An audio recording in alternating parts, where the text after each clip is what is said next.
alaikum. Please like, share and subscribe. Thank you.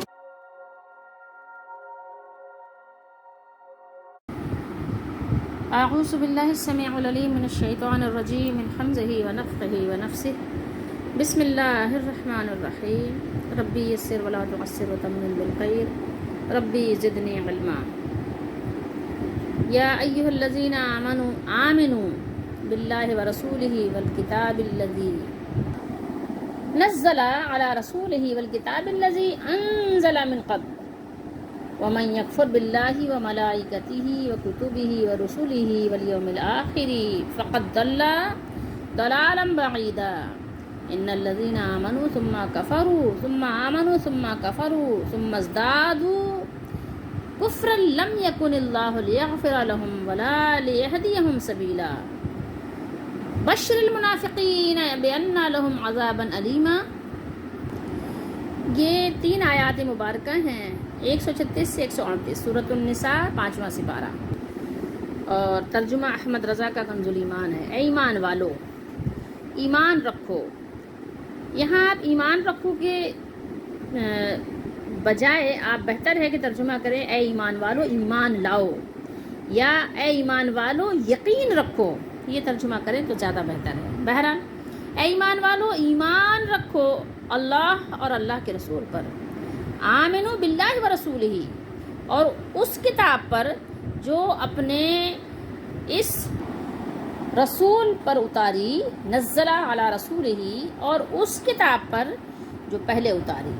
یعنی کس کتاب پر ایمان رکھنا ہے ایمان لانا ہے جو یہ کتاب ہے قرآن مجید جو آخری نبی محمد الرسول اللہ پر جس کا نزول ہوا اور اس سے پہلے کی بھی جتنی کتابیں اور صحیفے ہیں ان پر بھی ایمان لانا ہے ایمان رکھنا ہے یقین رکھنا ہے. اور جو نہ مانے یعنی جو نہ مانے کا کیا مطلب ہے یعنی جو انکار کرے جو کفر کرے تو وہی لوگ ہیں کیا کفر کرنے والے. اور جو نہ مانے اللہ اس کے فرشتوں اور کتابوں. ٹھیک ہے یہاں تفصیل آ گئی. ٹھیک ہے ملائکہ کتب کتاب کی جمع ہے رسول رسول کی جمع ہے اور آخرت کا دن اور کتابوں اور رسولوں اور قیامت کو یعنی قیامت کے دن کو یوم ہے نا والیوم یعنی یہ آخر جو دوسرا دن ہے. دوسرا دن کون سا ہے وہ قیامت والا دن آخر حساب کا دن ہے حشر کا دن ہے. اور قیامت کو تو وہ ضرور دور کی گمراہی میں یعنی دلال بعید بہت دور چلا گیا وہ گمراہی میں اتنا دور چلا گیا کہ واللہ عالم وہ واپسی اس کی ہوگی کہ نہیں ہوگی اس کی توبہ پر منحصر ہے. ٹھیک ہے تو دور کی گمراہی میں جا پڑا وہاں گر گیا ایسی گھاٹی میں ایسی کھائی میں گر گیا جو بہت دور ہے بہت بعید ہے. بے شک وہ لوگ جو ایمان لائے پھر کافر ہوئے. اب یہ دیکھیے جو لوگ ایمان لانے کے بعد بے فکر ہو جاتے ہیں ان کے لیے اس میں دعوت فکر ہے. ٹھیک ہے بے شک وہ لوگ جو ایمان لائے کیا کیا اللہ نے فرمایا ان الذین آمنوا. ٹھیک ہے ایمان والے ہو کر پھر کیا کیا ثم کفروا پھر وہ کافر ہو گئے کفر کرنے لگ گئے. ثم آمنوا پھر ایمان لے آئے پھر کافر ہوئے پھر ایمان لائے پھر کافر ہوئے.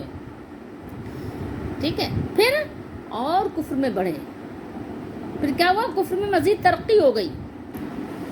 اللہ ہرگز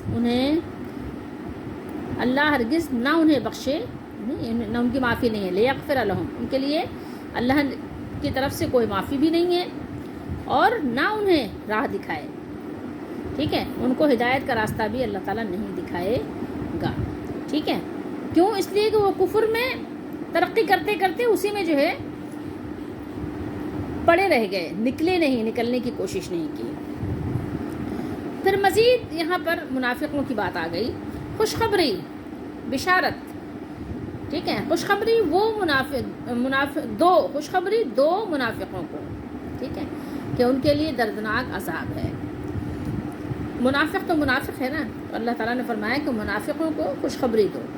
خوشخبری تو کسی اچھے کام کی ہوتی ہے لیکن وہاں عذاب کی خوشخبری یا دوزخ میں داخلے کی خوشخبری یہ کس لحاظ سے بیان ہوئی ہے یہ ابھی اس پر ہم انشاءاللہ بعد میں تفصیلی جائزہ لیں گے. یہاں اس آیت مبارکہ میں اللہ تعالیٰ نے ارشاد فرمایا ایمان والو ایمان لاؤ یا ایمان والو یقین رکھو. تو آیت کا ربط یہ ہے پچھلی آیت سے، ربط آیات. اوپر زیادہ حصہ احکام فروعیہ مذکور ہے، ٹھیک ہے. فروع یعنی فرعی مسائل کہتے ہیں کہ جو معاملات سے متعلق ہوتے ہیں، اور اصولی وہ جو ایمان سے متعلق ہوتے ہیں. اچھا، یہاں پر ایمان والوں کو یہ بات سمجھانا مقصود ہے کہ ایمان والے اللہ اس کے رسول کی باتوں پر کامل یقین رکھیں. یہاں ایمان والوں کو ایمان لانے کا حکم دیا جا رہا ہے، یعنی ایمان پر ثابت قدم رہو، اپنے ایمان میں اخلاص پیدا کرو، اور جب تک دل میں کامل یقین پیدا نہیں کرو گے اور خالص اللہ کو نہیں مانو گے تو اللہ کے یہاں مسلمان نہیں ہو سکتے. ہمارے لیے اس میں سمجھنا یہ ہے کہ ایمان کے تمام احکام اور اس کی شاخیں، اس کے ارکان اور ستونوں میں پورے داخل ہو جائیں. ٹھیک ہے، یہ تحصیل حاصل نہیں ہے، بلکہ یہ کامل کی تکمیل، پختگی اور اس پر ہمیشہ قائم دائم رہنے کے باب میں سے ہے. جیسا کہ مومن اپنی ہر نماز میں کیا مناجات کرتے ہیں، کیا عرضی پیش کرتے ہیں اللہ کی بارگاہ میں، اہدنا الصراط المستقیم.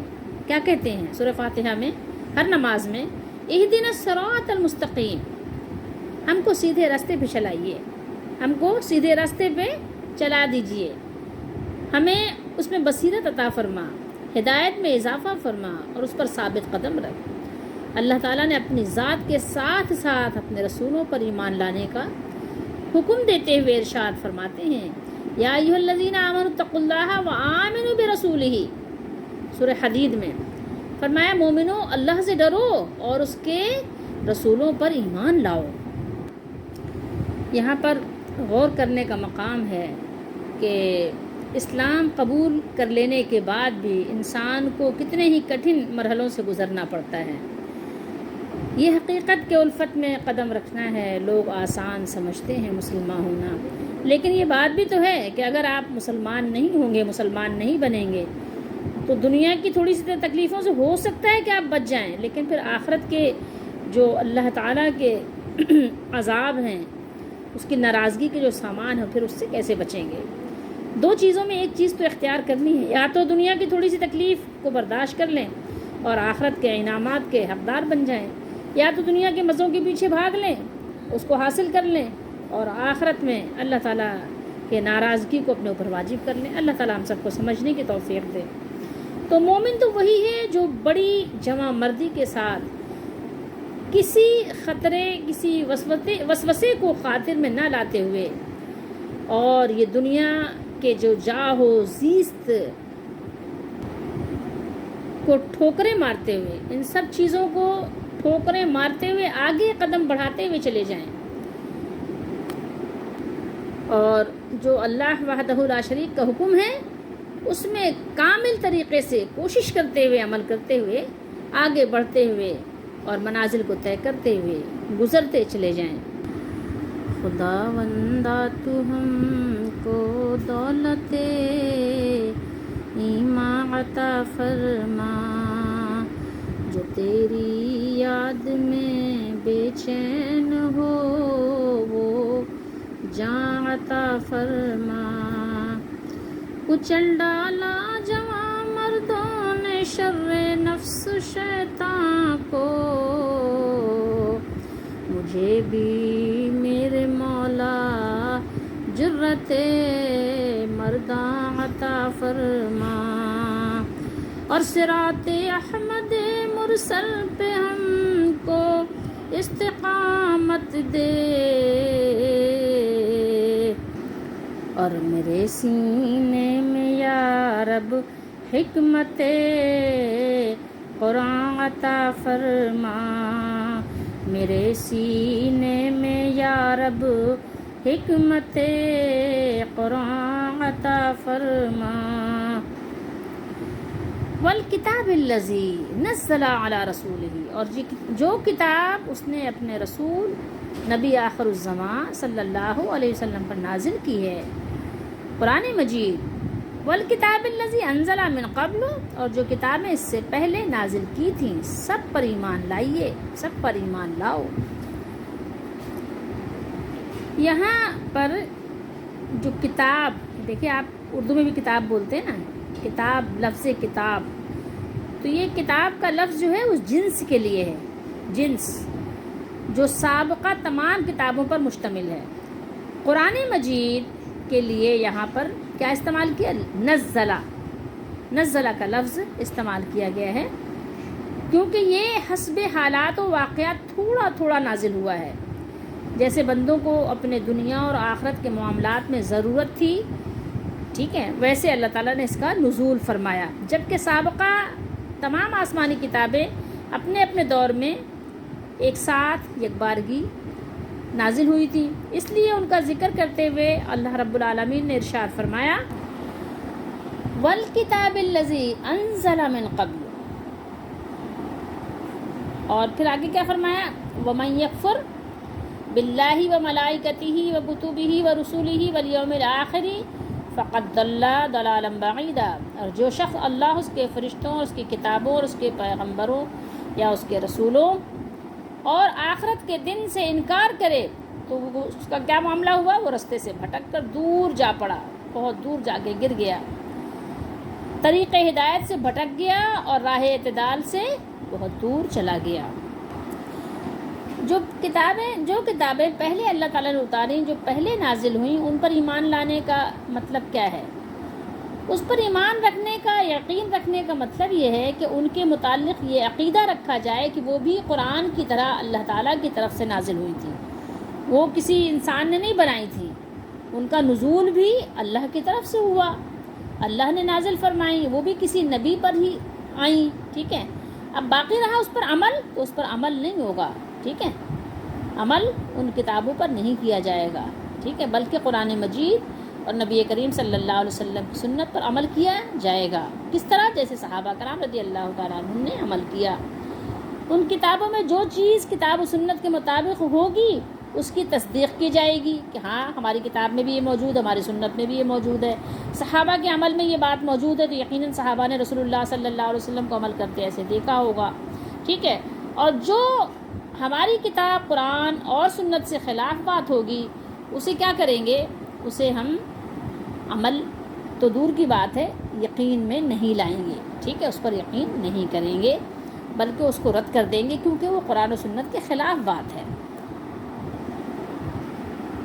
اور اگر کوئی واقعہ سنایا گیا ہے، ٹھیک ہے، جیسے ہوتا ہے بہت سارے واقعات ہیں اور وہ واقعات نبی کریم صلی اللہ علیہ وآلہ وسلم نے نہیں سنائے بلکہ اسرائیلی روایات میں ہیں وہ، تو پھر اس پر کیا کریں؟ کسی واقعے کے متعلق خاموشی اختیار کر لیں، نہ تو پھر اس کی یعنی تردید کریں، اس کو نہ رد کریں اور نہ اس کی تکذیب کریں، نہ اس کو جھٹلائیں اور نہ اس کی تائید کریں کہ ہاں جی یہ بالکل صحیح ہے، ٹھیک ہے، اور نہ اس کی تصدیق کریں کہ نہیں جناب یہ سچا ہے، ٹھیک ہے، یہ سچی بات ہے، تو یہ سب نہیں کریں بلکہ خاموشی اختیار کریں۔ واللہ عالم، اللہ بہتر جانے کہ یہ صحیح ہے یا صحیح نہیں ہے، تو اس پہ خاموشی بہتر ہے، ٹھیک ہے۔ تو واقعات جیسے ہوتے ہیں، جیسے کوئی واقعہ سنا دیا گیا اور اگر نبی کریم صلی اللہ علیہ وسلم نے وہ واقعہ سنایا ہے تو لازمی بات ہے اس پر یقین بھی کریں گے، اس کو آگے بھی پہنچائیں گے۔ تو اسرائیلی روایات کے متعلق خاموشی کیوں اختیار کریں گے؟ اس لیے کہ ہو سکتا ہے کہ وہ صحیح بھی ہو سکتا ہے کہ غلط بھی ہو، ٹھیک ہے۔ اگر ہم نے اس پر احتجاج کیا تو ہو سکتا ہے ہم نے صحیح کے خلاف احتجاج کر دیا، ٹھیک ہے، تو اس لیے خاموشی بہتر ہے۔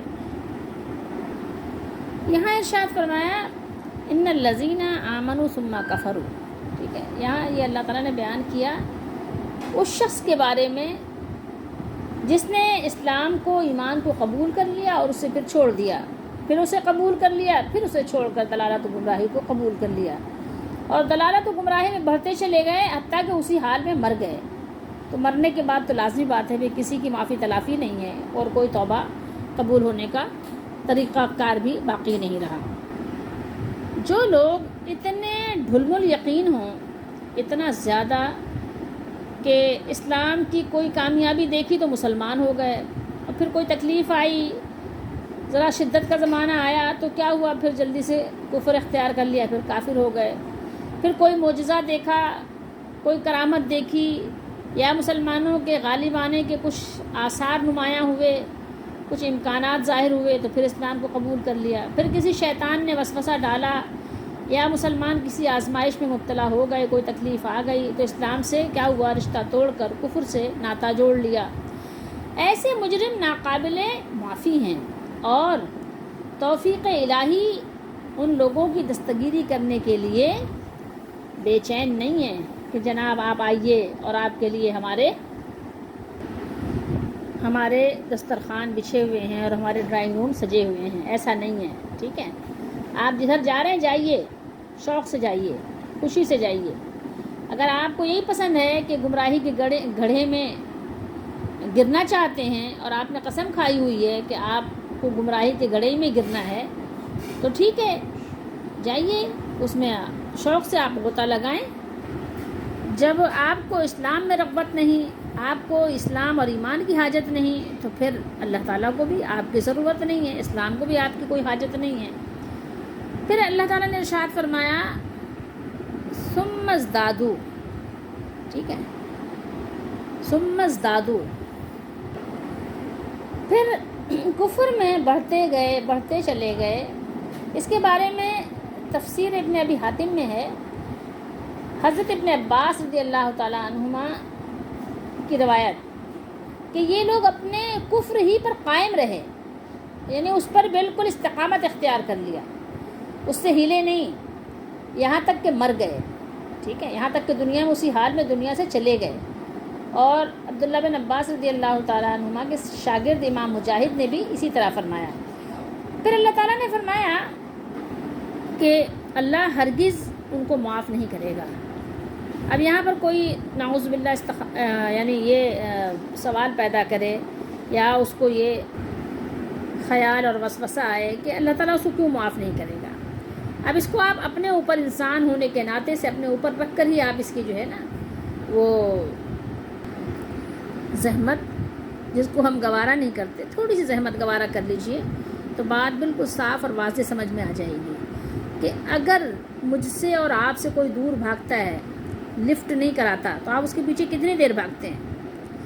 جب آپ کسی کو بلائیں، دعوت دیں اور وہ آپ کی دعوت کو قبول نہ کرے، ایک دفعہ نہیں کرے، دوبارہ بھی نہیں کرے، تیسری دفعہ بھی نہیں کرے، تو آپ کتنی دفعہ اس کو دعوت دیں گے؟ کتنی دفعہ آپ اس کے لیے اپنے ڈرائنگ روم کی رونقوں کو بحال کریں گے؟ کتنی دفعہ آپ اس کے لیے اپنے دسترخوان بچھائیں گے؟ کتنی دفعہ؟ انسان ہو کر ذرا سوچئے، جب کہ آپ کمزور ہیں اور آپ کے پاس کوئی اختیار و طاقت نہیں ہے اور آپ محتاج ہیں اپنے مالک کے، تو آپ یہ زحمت گوارا نہیں کرتے کہ جو آپ کو لفٹ نہ کرائے، جو آپ کو چھوڑ دے، آپ اس کے پیچھے نہیں بھاگتے۔ تو اللہ جو ہر طرح کی طاقت اور قدرت اور اختیار کا مالک ہے، پھر وہ ایسے بندوں کے پیچھے کیوں بھاگے، کیوں ان کو اپنی طرف سے دعوت دے، کیوں ان کی دستگیری کرے، کیوں ان کو بلائے۔ لیکن یاد رکھیے کہ ایسے لوگوں کے لیے بھی اللہ نے دروازے بند نہیں کیے کہ اگر پھر بھی وہ اگر آئیں معافی مانگیں زندگی میں، یہ ایک اصول اللہ نے بنا دیا ہے، اس اصول کے خلاف آپ نہیں جا سکتے۔ مرنے کے بعد کا کوئی معاملہ نہیں ہے، اگر جو جس حال میں مرا ہے اسی حال میں اٹھے گا، اسلام پہ مرا ہے اسلام پہ اٹھے گا، کفر پہ مرا ہے کفر پہ اٹھے گا، نفاق پہ مرا ہے نفاق پہ اٹھے گا۔ تو زندگی میں پھر بھی اگر کوئی آئے اور توبہ کرے، 70 سال گناہ کر کے توبہ کرے یا 70,000 سال کی زندگی ملے اور اس میں گناہ کر کے توبہ کرے، پھر بھی اللہ معاف کر دیں گے۔ لیکن بات یہاں ہو رہی ہے کہ کوئی آنا ہی نہ چاہے اور اسی یعنی کفر پر ہی مرنے کو پسند کر لے اور کفر اختیار ہی کیے رہے، پھر اللہ تعالیٰ اپنے در کے دروازوں کو کیوں اس کے لیے کھولے، اپنی طرف سے اس کی دستگیری کیوں کرے؟ آپ اس کو اپنے اوپر رکھ کر اگر اس کو جو ہے سمجھیں گے تو سمجھنا آسان ہوگا، ٹھیک ہے۔ آپ اپنے اصولوں کو نہیں توڑتے، آپ اپنی باؤنڈریز کو کراس نہیں کرنے دیتے، تو پھر آپ اللہ تعالیٰ کی باؤنڈریز میں کیوں داخل ہونا چاہتے ہیں؟ کہ آپ اللہ تعالیٰ کو پابند کرتے ہیں کہ اللہ تعالیٰ نے ایسا کیوں کر دیا، اللہ تعالیٰ نے ایسا کیوں کر دیا، کیوں ڈیبیٹ کرتے ہیں اس بات میں، کیوں بحث کرتے ہیں، بحث کے دروازوں کو کیوں کھولتے ہیں؟ نہیں کھولنا چاہیے۔ انسان ہو کر انسان کو یہ حق نہیں پہنچتا کہ وہ مالک کے اوپر انگلی اٹھائے اور مالک کے معاملات میں دخل در معقولات کرے، کسی انسان کو یہ حق نہیں ہے، ٹھیک ہے، کہ جناب اس پہ آپ آ کے اعتراضات گڑھنا شروع کر دیں کہ ایسا کیوں ہے، پھر انسان کا قصور ہی کیا ہے؟ کیوں قصور نہیں ہے انسان کا؟ دنیا کے تو سارے معاملات کو سیکھتے ہیں نا، سب کچھ پڑھتے ہیں، سمجھتے ہیں، تو اپنے آخرت کے معاملات کو کیوں نہیں سمجھنے کی کوشش کرتے کہ اگر مر گئے اس حال میں، موت آ گئی تو کیا ہوگا ہمارا؟ کیا نہیں پتہ کہ میں مرنا ہے؟ کیا نہیں پتہ کہ میں قبر میں جانا ہے؟ کیا نہیں پتہ کہ میں آخرت کے دن اٹھنا ہے؟ نہیں پتہ۔ کیوں نہیں پتہ؟ دنیا میں کیسے آ گئے؟ کیسے یہاں جی رہے ہیں، سانس لے رہے ہیں، کھا رہے ہیں، پی رہے ہیں، گھوم رہے ہیں، سارا کچھ کر رہے ہیں؟ کیسے؟ خود بخود ہو گیا سارا کچھ؟ خود بخود نہیں ہوا، کسی نے بھیجا ہے، اور جس نے بھیجا ہے اس دنیا میں وہ اس دنیا میں بھی آپ کو کھڑا کر دے گا۔ اس پہ غور کیجئے، ٹھیک ہے؟ تو عمل کے لیے یہ چیزیں ہمیں دعوت دے رہی ہیں، بحث کے لیے نہیں۔ اور یاد رہے کہ یہ باتیں ہیں بھی منافقوں کے ہی حق میں۔ منافقین یہ انہی کے بارے میں ہیں جو مسلمان تو ہو گئے تھے، مگر جب کوئی فائدہ دیکھتے تو ایمان کی طرف بڑھ جاتے تھے، اور جب کوئی تکلیف پہنچتی تھی تو کافر ہو جاتے تھے۔ اور یہ صرف انہی کے لیے خاص نہیں تھا کہ جب نزول قرآن ہو رہا تھا، ٹھیک ہے؟ یہ آج بھی، اب بھی آپ کو بے شمار ایسے مسلمان ملیں گے، ٹھیک ہے؟ بے شمار مسلمانوں کا جو نام نہاد مسلمان کہلاتے ہیں، ابھی بھی یہی حال ہے۔ قرآن میں اللہ نے بیان کیا نا سورہ حج میں، فرمایا کہ وَمِنَ النَّاسِ مَن يَعْبُدُ اللَّهَ عَلَى حَرْفٍ، اور لوگوں میں سے کچھ لوگ ایسے ہیں یا کوئی وہ ہیں جو اللہ کی عبادت ایک کنارے پر کرتے ہیں، ٹھیک ہے؟ ایک کنارے ہوتے ہیں بالکل سے، داخل نہیں ہوتے اندر، باؤنڈری وال میں داخل نہیں ہوتے، باؤنڈری پہ کھڑے رہتے ہیں، فائدہ ہوا تو ادھر ہو گئے، نقصان ہوا تو ادھر ہو گئے، ٹھیک ہے؟ تو ابھی بھی ایسے لوگوں کی کمی نہیں ہے آپ کو، ابھی بھی منافقین کی کمی نہیں ملے گی۔ اور ہمارے لیے ایک چیز ہے یاد رکھنے کی، وہ یہ ہے کہ جس کفر کی اللہ نے معافی نہیں دی ہے وہ صرف وہی کفر ہے کہ جس پر انسان مر جائے، ورنہ جب تک زندہ ہے، زندگی میں جتنے دفعہ بھی وہ توبہ کرے اللہ تعالیٰ اس کی توبہ قبول فرمائیں گے، ٹھیک ہے؟ اور اگر کفر پر مر گئے تو کفر کا وہ یہی درجہ ہے جس کی معافی نہیں ہوتی، ٹھیک ہے؟ لیکن دنیا میں آپ جتنی دفعہ بھی کوئی بھی شخص ہو، کیسا بھی ہو، کسی بھی ملک سے، کسی بھی جماعت سے، کسی بھی فرقے سے اس کا تعلق ہو، لیکن اگر وہ دل سے توبہ کرے، تائب ہو جائے اور ایمان لے آئے تو اس کے تمام گناہ معاف کر دیے جاتے ہیں، ٹھیک ہے؟ یہاں بات ان لوگوں کی ہو رہی ہے جنہوں نے ایمان قبول کیا، پھر اسے چھوڑ دیا، پھر اسے قبول کر لیا، پھر اسے چھوڑ کر گمراہی کو قبول کر لیا، اور پھر گمراہی میں بڑھتے ہی گئے حتیٰ کہ کفر کی حالت میں مر گئے۔ تو مرنے کے بعد ایسے لوگوں کی توبہ قبول نہیں ہوگی، اللہ انہیں معاف نہیں فرمائیں گے، کیونکہ اس صورتحال تک پہنچنے کے بعد اس سے نکلنے کی کوئی صورت ہی نہیں کہ اب انہیں نکلنے کی کوئی صورت مل سکے۔ انہی لوگوں کا ذکر یہاں پر بیان کیا گیا ہے۔ اب آگے آئیے، اللہ نے یہاں بیان فرمایا بشر المنافقین، بشارت خوشی کی خبر کو کہتے ہیں۔ یہاں بطور آپ کہیے کہ ایک طرح سے ان کا طنز، کہ ان سے کہا کہ منافقوں کو عذاب علیم کی خوشخبری دے دیجئے، جو مسلمانوں کے بجائے کافروں کو اس لیے دوست بناتے ہیں کہ اس سے انہیں عزت حاصل ہوگی۔ اللہ نے فرمایا ان کے لیے دردناک عذاب ہے۔ منافقین کافروں سے دوستی کے خواہش مند کیوں ہوتے تھے؟ کیوں ہر وقت اپنے تعلقات کو بہتر بنانے کی فکر میں رہتے تھے؟ کیوں ایسا تھا؟ ان کی یعنی محبت اتنی زیادہ ان سے کیوں تھی؟ اس لیے کہ وہ دیکھتے تھے کہ ان مسلمانوں کے پاس، یہ بیچارے، ان کے پاس ہے کیا؟ نہ ان کے پاس دولت کی یعنی فراوانی ہے، دولت کے ریل پیل نہیں ہے، نہ ان کے پاس کوئی شان و شوکت ہے، اور تو اور بڑا مسئلہ یہ ہے کہ ہر لمحے دشمن کے حملوں کے سیلاب میں بہہ جانے کا خدشہ اور خطرہ موجود ہے۔ تو یہاں پر بتایا جا رہا ہے کافروں کو کہ کافروں کا خیال یہ ہے کہ کافروں کا یا بلکہ منافقوں کا خیال یہ ہے کہ کافروں کے پاس دولت بھی ہے، ثروت بھی ہے، اس کے علاوہ قوت اور شان و شوکت بھی ہے، شہرت بھی ہے، تو ان سے اپنے رابطے مضبوط کرنے چاہیے۔ یہ منافقوں کا خیال ہوتا ہے۔ ان سے آپ اگر روابط پیدا کر کے، روابط مضبوط کر کے اگر چاہیں گے تو آپ عزت حاصل کر سکتے ہیں۔ یہ خیال کس کا ہے؟ منافقوں کا۔ تو ان منافقین کو بتایا جا رہا ہے، ان کو آگاہ کیا جا رہا ہے، یا ان کی تنبیہ بھی کی جا رہی ہے کہ یہ سب تمہاری خام خیالیاں ہیں۔ عزت عطا فرمانے والی ذات اللہ رب العزت ہی کی ہے، ابھی چند دنوں میں تمہیں معلوم ہو جائے گا، تمہیں پتہ چل جائے گا کہ کس کا آفتاب اقبال دنیا بھر کو منور کرتا ہے اور کن کے قدموں میں دولت اور خادم اور عزت سب کچھ ڈھیر کر دی جائے گی، اور پھر وہ دنیا نے دیکھا بھی۔ تو اب اس آیت مبارکہ میں غور کرنے کے لیے ہمارے لیے کیا ہے؟ ہمارے لیے یہ ہے کہ ہم اپنے مالک سے اپنے تعلق، اپنے روابط کو مضبوط کریں۔ اگر وہ ہم سے راضی ہو گیا تو دنیا میں ایسا سکون اور ایسی راحت ہمیں عطا فرمائے گا کہ جو کسی اور کو نصیب نہیں ہوگی۔ آپ اپنے آپ کو منافقوں کی فہرست سے نکال دیجئے اور سچے پکے مومن بن جائیے۔ یا ایھا الذین آمنوا آمنوا، جو ہمیں حکم دیا گیا اس پہ پورے اتر جائیے، تو آپ کو خود اندازہ ہوگا کہ دنیا کی دولت بھی اور دنیا کی عزت بھی اور آخرت کی عزت بھی آپ کے لیے ہے۔ لیکن اس کے لیے شرط یہ ہے کہ پہلے ایمان میں کامل ہو کر یقین کامل کر لیجئے، اور کیا کیجئے، اور جس چیز پر ایمان لانے کا مجھے اور آپ کو حکم دیا گیا اس پر ایمان اور یقین رکھیے، وہ زبان کے ساتھ بھی ہو، اعلان بھی ہو آپ کا، اور دل میں یقین بھی ہو، اس کا تصدیق بھی ہو، آپ کے عمل اس بات کی گواہی بھی دے رہے ہوں کہ آپ واقعی ایک اسلام کے جو ضابطے ہیں اس پر آپ قائم دائم ہیں، تو آپ کے عمل اس بات کی گواہی بھی دے رہے ہوں۔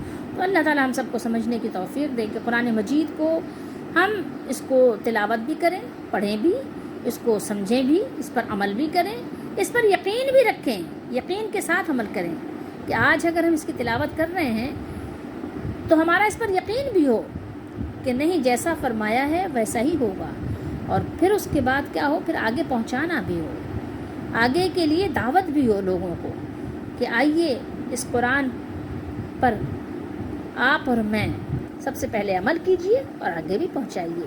اللہ تعالیٰ ہم سب کی دستگیری فرمائے اور ہمیں توبہ کی توفیق دے، اور ہمیں ہر طرح کے نفاق سے اور منافقت سے اور منافقت کی جماعت سے بچائے رکھے، اور ہمارے ایمان کی حفاظت فرمائے۔ اللہ ہمارے دلوں پر مہر نہ لگائے، تو دعاؤں میں بھی محنت کیجیے۔ اللہ تعالیٰ ہم سب کی دستگیری فرمانے والے ہیں، اور اللہ تعالیٰ جس کی دستگیری فرماتے ہیں پھر وہ کبھی ذلیل نہیں ہوتا، کبھی رسوا نہیں ہوتا، اور پھر اللہ تعالیٰ اس کو بچا بچا کر لے جاتے ہیں اور ایمان پر ثابت قدمی عطا کرتے ہیں۔ اللہ تعالیٰ ہم سب پر رحم فرمائے، ہماری دعاؤں کو قبول فرمائے، ہماری کوششوں کو قبول فرمائے، ہمارے گناہوں کو معاف فرمائے۔